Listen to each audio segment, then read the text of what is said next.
Une manœuvre militaire d'une ampleur inédite, parfaitement ordonnée.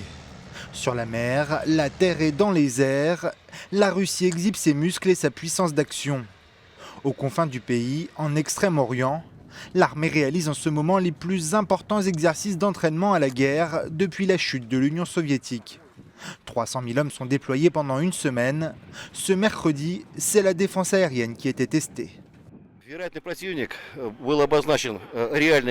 qui est inédit dans ce que nous avons vu aujourd'hui, c'est que notre ennemi était constitué de cibles concrètes que nous avons fabriquées et lancées nous-mêmes. Ces cibles ont été créées pour les systèmes de défense antiaériens de tout type, taille ou vitesse. Toutes ces cibles étaient 2 à 3 fois plus puissantes que celles dont nos ennemis potentiels disposent. Une démonstration de moyens spectaculaires qui vise à impressionner en même temps qu'à promouvoir son arsenal. Le ministre russe de la Défense a distribué des vidéos montrant des systèmes de défense antiaériens S-400 à l'entraînement. Ces systèmes actuellement déployés sur le front syrien font partie des fleurons de l'industrie militaire russe. La Turquie, pourtant membre de l'OTAN, est actuellement en négociation pour en acquérir.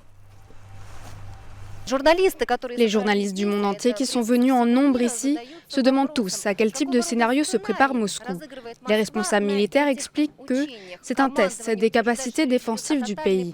Pour beaucoup de spécialistes, l'étendue gigantesque de ces opérations d'entraînement de toutes les composantes de l'armée russe s'apparente à la répétition d'un conflit mondial.